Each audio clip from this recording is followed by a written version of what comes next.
from Ohio. Call him Mike the Wide.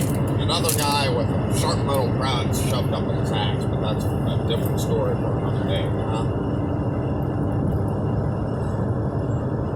You know, while we're talking about vape bans, vaping, smoking, drinking, and drug use, whatever else you can throw on up in there. Education has always started at home. I don't care what the problem is.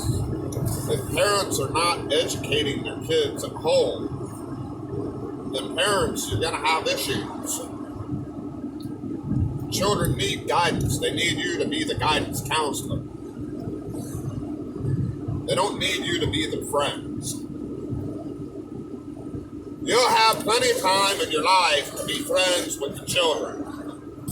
When they grow up, when they go out and have families of their own, then you have time to be friends with your family, with the children.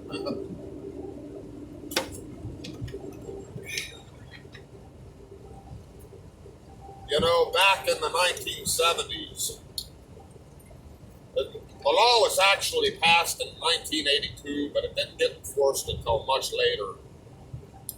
Some places up into the 90s. It was okay in the 1970s for a 16-year-old to buy cigarettes. We know that. I've covered that. And when you're from a small town like I'm from, about 20 minutes north of Dayton, Ohio, is a little town. It's called Tip City, Ohio, and there is absolutely nothing to do.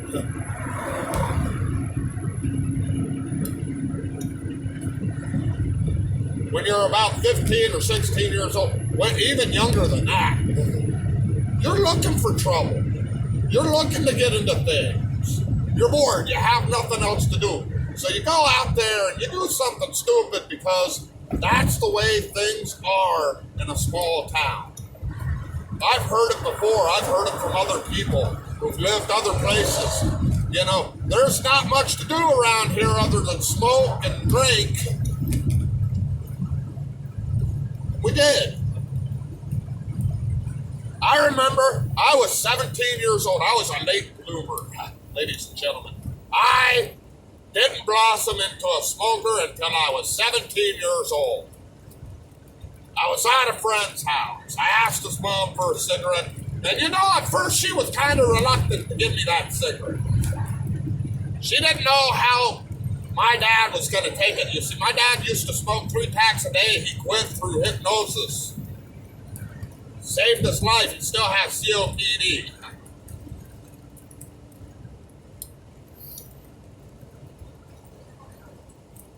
She wasn't sure how he was going to take me smoking. And I kept bugging her about it. Well, finally, she gave me one. And it was fun watching me gag and hack through that first cigarette, let me tell you. I had a blast hacking and coughing through that first cigarette. And then my best friend looks at me and says, "You're not supposed to inhale it right away. You gotta get used to it first."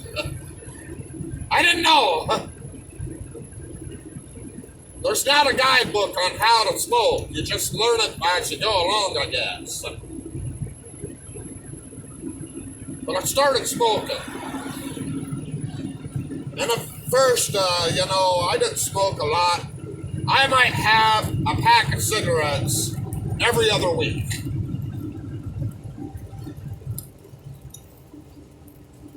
I didn't actually start smoking until, I got out of the United States Marine Corps. For 4 years, I barely ever touched a pack of cigarettes. I had to get out of the Marine Corps before I became a regular smoker. And to a lot of people, that's how it starts out. They don't really intend to get into the habit when they start.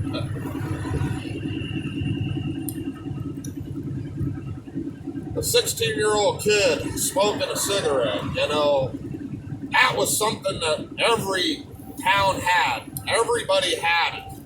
Everybody saw it. it's not just drinking, it was booze. It was drugs sometimes. Hell, I remember kids huffing gas just to get high. Huffing gasoline just to get high. And we want to look at these kids eating Tide Pods, right? We want to make fun of the kids eating Tide Pods. We're huffing gas when I was young.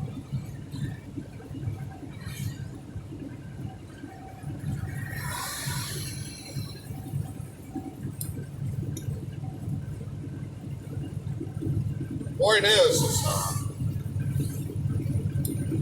kids generally do the opposite of what they should do. Kids generally try things because it's in our nature to wonder about why. We're curious. If someone looks at you and says smoking is bad for you, you shouldn't do it, the first question you're asking yourself is why? I remember going to a restaurant when I was 12 years old with my dad. And there sitting across was my health teacher. And you know what my health teacher was doing? She smoked about 3 cigarettes before her dinner even arrived at her table. This is the person that was responsible for teaching health class. The one that sat there and handed us stuff and pamphlets and all this other information to take home to our moms and dads to get them to quit smoking because smoking was bad for your health, huh? And she was sitting there puffing away, had to have gone through at least 3 cigarettes in the course of the time that it took them to bring her dinner.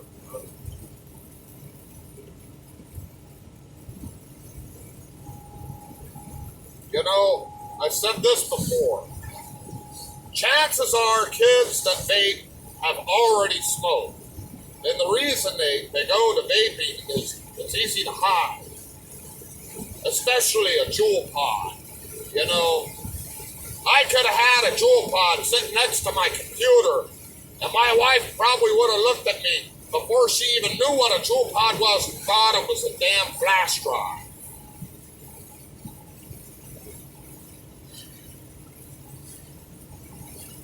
You know, the parents, they want to take the easy way out. They want to take the easy way out. And here's the easy way out. My kid is addicted to cigarettes. My kid is addicted to vaping. My kid is doing drugs. My kid is drinking beer.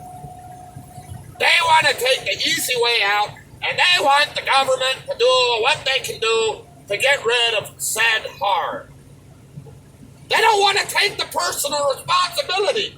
Well, then why did you become parents anyway, Mom and Dad? Obviously, she couldn't keep her legs closed when she had sex with the father.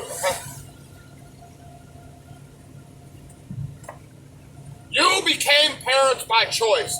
Whether it was an accident or not, you became parents by choice. Speed limit reduced ahead. And it is definitely your job to make sure that your kids learn.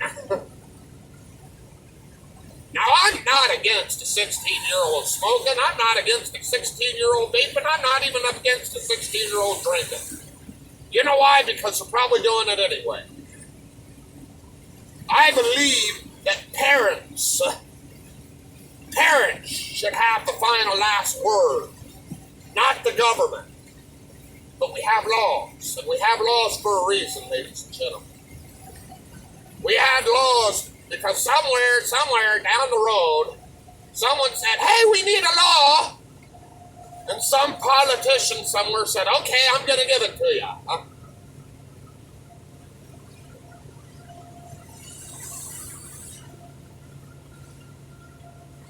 It's called responsibility. And if you don't have the responsibility, then it's easy for a government to come in and take away something that you want. They're more than willing to shoulder your burdens. They're more than willing to shoulder your burdens. They don't care.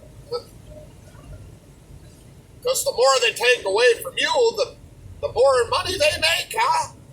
The more power they have in your lives.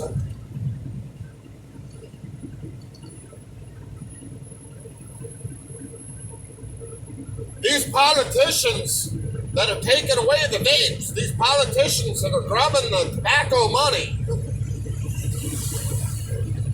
these people,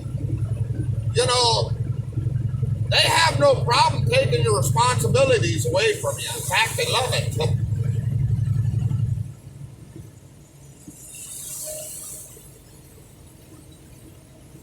And you think they really care about your children? They don't care about your children.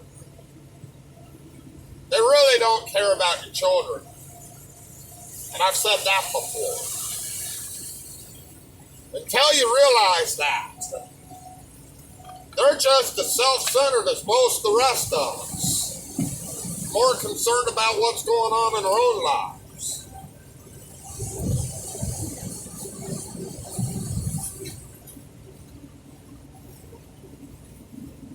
What we need is common sense in these times, We need common sense. If you don't have common sense, then we're doomed. We're doomed as a society anyway. Before you start thinking about taking away this, how about we reinforce the fact that parents have to take care of their own children? How about we go back to a time where parents guided their children? How about we go back to enforcing the laws that are already on the books?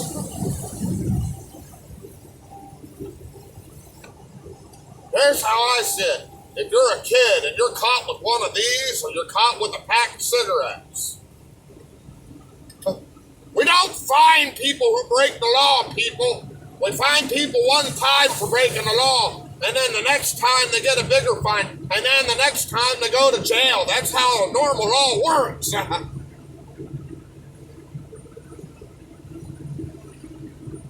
You penalize. A fine is not a penalty. A fine is something you pay and then you go your own way. That's not a penalty. The way I see it is if you catch a kid smoking a cigarette or you catch a kid vaping, you go ahead and you give the parents one chance. And the reason I say you give the parents one chance is because sometimes the parents actually don't know that their kid is doing anything wrong. Kids are resilient. They'll lie, cheat, and steal.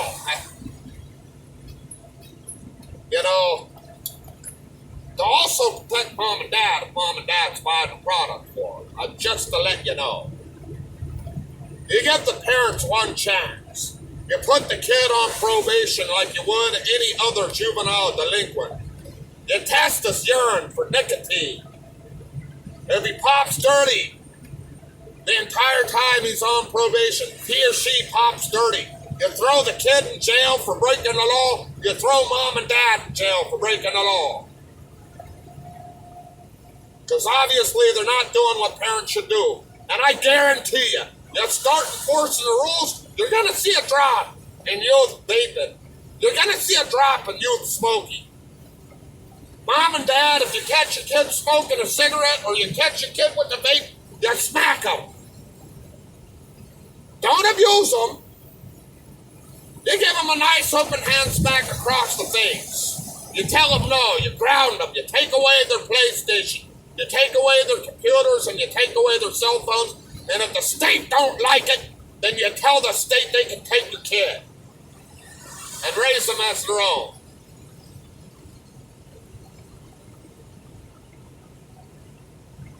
Take responsibility for what's yours. I know it's easy to shove that responsibility to somebody else, and what you gonna do, huh? What you gonna do? What you gonna do when your kid's doing something that they shouldn't be doing? What you gonna do, huh? You're mom and dad. You're the guidance counselor. You're the leader, and sometimes you're the drill instructor and police officer. Do your job as parents or lose your children. That's what I'm saying. And nobody wants to lose their children. I understand that. Nobody wants to lose their children. But you got to start taking responsibility. And that's the problem with what's going on today with the vaping or any other issue that you're having. We're not taking enough responsibility. And this is one thing that I say over and over again. It is kind of the motto of the Rationalist Party. That's what I'm calling it. You got the woman sitting next to me to thank for that. It's called the Rationalist Party. And our motto is freedom without responsibility is not freedom. I'm Vico the Sicko, and I'm checking out for right now. You have a wonderful day, and we'll see you later.